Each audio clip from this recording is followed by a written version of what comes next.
Hi, I'm Rachel from Cap and Cork. Hi, I'm Rachel from Cap and Cork. That's like our favorite line. It is, we love it.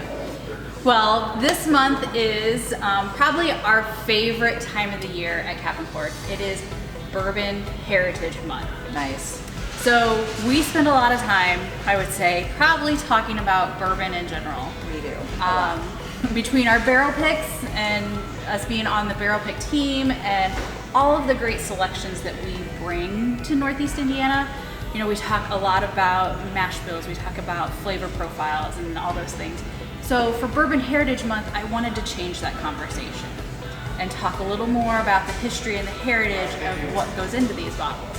So Brian did a barrel side chat, just like we're doing today, talking a little more about the history. I had Ryan Snyder from Luxco and MGP meet with us and just share a little more about the role that they've played in the history of bourbon and whiskey. Because you can't have bourbon if you don't have whiskey. That's exactly right. That's very important.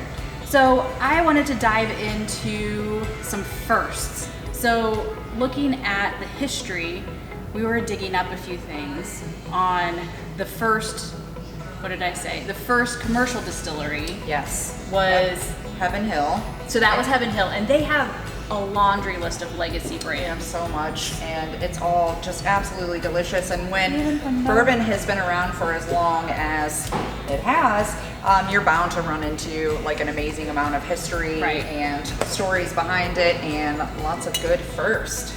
And I could say, like, Elijah Craig has probably been one of our favorite barrel picks for a long time. Absolutely. Even personally speaking, between price point and taste profile. And availability. You can find it every day on the shelf. And so nice. It's so delicious. Yes. So then looking at who was the longest continually operating distillery, I think most people this is the fan favorite. Oh yeah, Buffalo Trace. Everybody loves Buffalo Trace. They have such a wide variety of products, from your everyday drinkers to those super, super special ones. The oldest continuously operating distillery, right? Would be Buffalo Trace. Yeah, I don't think we can talk about the first distillery or the longest running distillery without touching on Maker's Mark and their legacy. Yeah. Even from the standpoint of what they've done iconic wise. And how far they've come. When you think bourbon, when you think whiskey, everybody knows Maker's Mark. Yeah. Everybody. And they continue to evolve.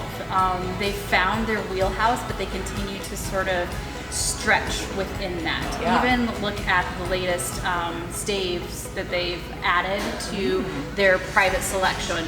So when we were down there, we added the new stave variant that they have pretty heavily into our private select. So that's something, even within the legacy and the history, they're still finding room to innovate. Absolutely. I had no idea that they were in the Guinness Book as the oldest distillery, the oldest bourbon distillery in the world.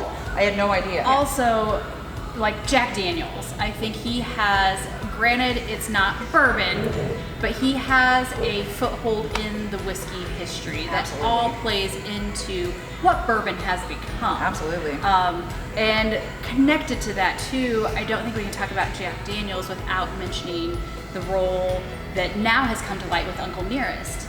Oh yeah. And knowing that Nearest Green taught Jack Daniels how to distill. You just never know where you're gonna find those connections and those little quirks in the bourbon world. Yeah. You know? So then going into another realm of first that I think is important even this day and age was the first female master distiller since Prohibition. I love it. We love those women in bourbon, right? We love it. We can't help it. We might be biased, but maybe just a little bit. But Marianne Eaves, I think most of you are probably familiar with her name at this point. She broke boundaries and became that first female master distiller since Prohibition for Castle and Key.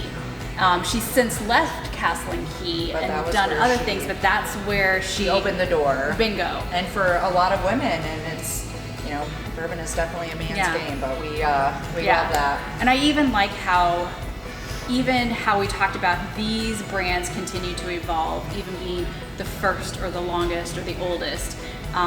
Mary Ann continues to evolve when it comes to how we look at bourbon. So she went on to be sort of an independent consultant. Very cool. And might be with a brand that you have heard about, Sweetens Cove. Oh, with yeah. I think it's Peyton Manning and Annie Roddick. Mainly Peyton Manning is what we're focused on with Sweetens Cove. We love Peyton Manning here in Indiana. Yeah.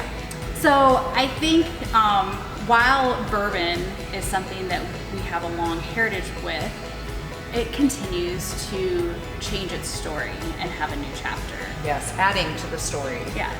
So we encourage you to grab some of these heritage brands and celebrate Bourbon Heritage Month. I know Castle and Key we don't have a ton of. I want to say it's just at our Covington location, but it's a great new spirit to at least crack open and try. Yeah. And also go back to some of those that you know and love. Absolutely. You don't have to find the hardest to find bourbon. You can get some $20, $30, $40, and they're going to be absolutely delicious. Crack a bottle and start your conversation about your bourbon first. There we go. Thank you. All right. Cheers. Bye.